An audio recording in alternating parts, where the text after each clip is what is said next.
Chapter 3. Strange Symbols. Mr. Drew's eyes were twinkling. "This sounds like a Hawaiian house party," he remarked. "Seriously, I'm glad the boys will be there to help solve the mystery. There are a few angles to this case that worry me, and I'll feel better with a crowd of you at Kaluakua." "I'll call Bess and George right away," said Nancy. "Suppose I make it on the outside phone, Dad. See you later." She gave him a quick kiss and left. From his secretary's desk, Nancy called first Bess, then George. No one answered at either of their homes. Nancy, eager to share her secret and hopeful that her friends could make the trip, was disappointed. "Oh well, I'll try later," she said to herself. The young sleuth decided to start work on the case immediately. First, she went to the library to see if she could learn from reference books there the meaning of the Polynesian symbols which Nikio Sakamaki had sent to his grandson. The reference librarian was very helpful, but neither she nor Nancy could find the answer to the riddle. "I'm sorry," said Miss Taylor, who knew the young detective well. "I suppose you're working on another mystery. Perhaps I can help you. Something just occurred to me. I believe I know the very person who might be able to tell you what these symbols mean. He's Professor Wharton. I understand he speaks many languages and is an authority on hieroglyphics and other forms of ancient writing." Nancy smiled. "That's wonderful. I'd like to talk to him. Where does he live?" "Just a minute," Miss Taylor replied. She opened a drawer of her desk and looked through a stack of cards. Presently, she pulled one out. "Here it is. He lives in the newly developed section of River Heights called Elwind Estates. I'm sorry I don't have the name of the street." "I'll be able to find him," Nancy said, eager to start. "Thank you very much for everything, Miss Taylor." The young sleuth hurried home to get her convertible, then drove out to Elwind Estates. At the entrance were large stone pillars with a small office to one side. She inquired where Professor Wharton lived and was given directions to Hilltop Road. Hoping that the elderly man would be at home, she hurried to his house, parked the car, and went up the front path. She lifted the huge knocker on the front door. After a moment, the door was opened by a tall, frail-looking man with brilliant blue eyes and a shock of white hair. "Professor Wharton?"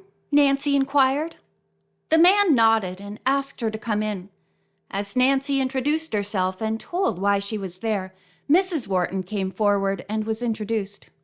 "I am very much interested in trying to help you," the professor said, as Nancy opened her bag and handed him the piece of paper bearing the symbols which Mr. Sakamaki had given her.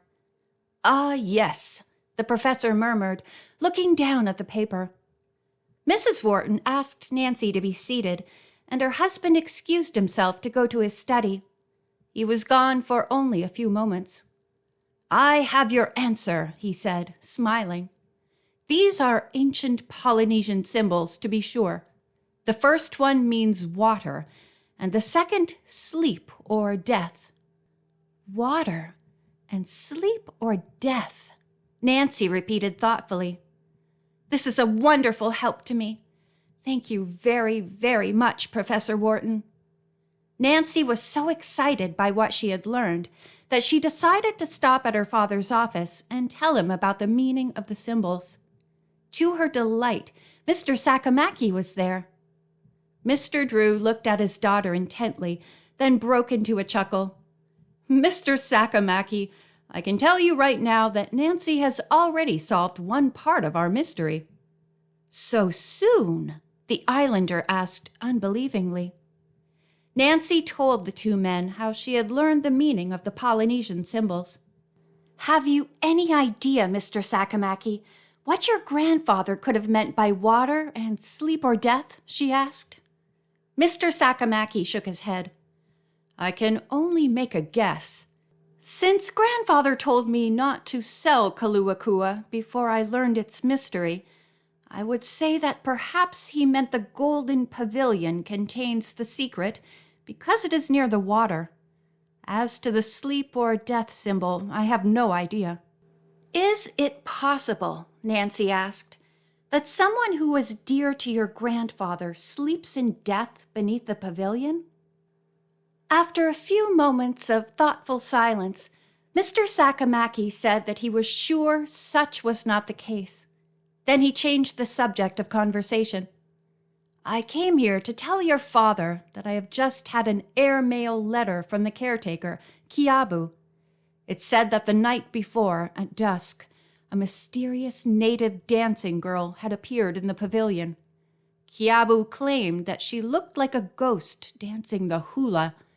He and his wife sneaked up on the figure with the thought of questioning her. But just before they reached the pavilion, she seemed to vanish into nothingness, and that frightened them." "A ghost!" Nancy cried out excitedly. "One could come to that conclusion," Mr. Sakamaki replied. "But I have a theory that some person or persons may have cleverly rigged up a contrivance to make it appear as if a ghost were dancing in the pavilion." "But why should anyone go to all that trouble?" Nancy asked. The Hawaiian could give no explanation. He wondered whether he might have some enemies who had in some way heard of Kaluakua's secret and were trying to learn what it was. They probably figured it to be a great treasure. "Nancy," the man said earnestly, "you may be running into plenty of pilikia." "Pilikia?" Nancy questioned. "That means trouble," Mr. Sakamaki told her. "I am not taking back my invitation, but I did not realize there might be so much pilikia.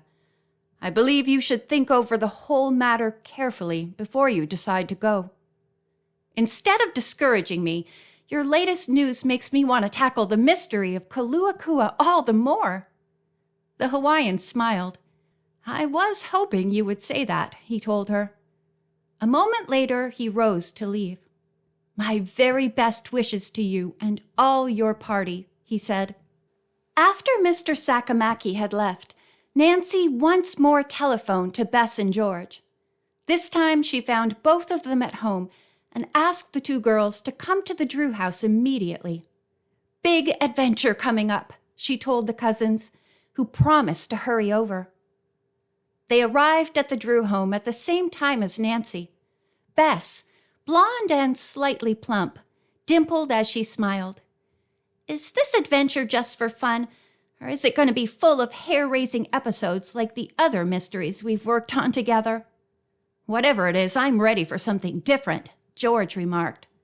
She was tall and slender and wore her dark hair in a short, casual cut. George, in contrast to her timid cousin Bess, was matter-of-fact and practical. As soon as the girls entered the house, Nancy asked Hannah to come into the living room.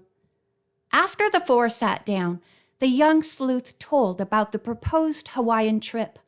"Dreamy!" exclaimed Bess. "But it does sound dangerous." "Gosh, I can hardly wait to go," George remarked. "I hope our parents will let us." Hannah Gruen wore a broad, contented smile. "Nancy," she said, "this is one time I can keep an eye on you while you're working on a mystery." The three girls laughed, but Hannah's face suddenly clouded. "I don't know, though, whether it's safe to go out to that Pacific island.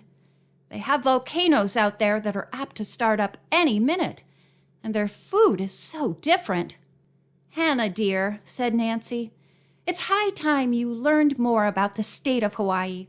It is one of the most up-to-date places in the world, and one of the most beautiful." "I can tell you a few facts about Hawaii," George spoke up. "There are 7 main islands on which people live. Honolulu is the capital, and it's on Oahu. The population is made up mainly of pure Hawaiians, part Hawaiians, Caucasians, and Orientals. The most handsome people in the world live there." Bess made a wry face at her cousin. "Well, you certainly have been reading up on it," she scoffed. "And now I'm going to call home and get permission to go." Her parents gladly consented. Then George phoned her mother and father. She too was told she might make the trip. As George announced this to the others, Bess suddenly gave a little squeal. "Girls, the boys are going out to Hawaii. Remember?" "That's right," said George. Nancy said she would put in a call at once to Emerson College and talk to Ned, since his plane was leaving that night. When Ned heard that the girls were going to Hawaii, he gave a loud whoop. "Nancy, this is the most wonderful news of the day. We fellows are leaving here in a little while. We're going first to California and then fly on from there. As soon as you girls arrive, we'll come out to Kaluakua. In the meantime, you'll find our gang at the Halakalani Hotel." "That's on Waikiki Beach, isn't it?" Nancy asked. "Yes, it is. And get there as fast as you can." After a few more minutes of conversation, in which Ned promised he would pass along the good word to Bert and Dave, he and Nancy said goodbye. Then she turned to Hannah Gruen and the girls. "Dad will get our reservations," she said. "He may pick up something in a hurry, so you'd better start packing." Bess and George left at once to get started on their packing. Nancy and Hannah began looking over their clothes for the trip. During breakfast the next morning, the telephone rang. Nancy answered it and learned to her surprise that the caller was the window cleaner, Abe Antock. "I have an important message for you, miss," he said. "I don't want to give it to you on the phone, 'cause somebody else may be listening. I'll be cleaning windows at 37 Maple Street. Can you come over there and talk to me?" Nancy promised to meet him in a short while.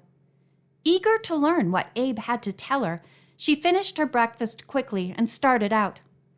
On the way, she met George, who was going downtown to buy a new bathing suit. "Please come with me first," Nancy asked, and told her about Abe's message. "All right," George agreed, and the two set off. The two girls reached 37 Maple Street in 10 minutes. As they approached the side of the house, closely planted with high bushes, they saw a ladder that extended to the first floor. Abe was at the top of it, busily washing a window. As Nancy was about to call to him, the ladder began to sway. The next moment, it was yanked away from the house. Abe Antock, meanwhile, had grabbed for the windowsill and now clung to it desperately, his legs hanging in midair. "Help!" he screeched. At that moment, Nancy spotted a man lurking among the bushes. He was holding on to the ladder. Suddenly, he let it drop and dashed off through the back garden. End of chapter 3.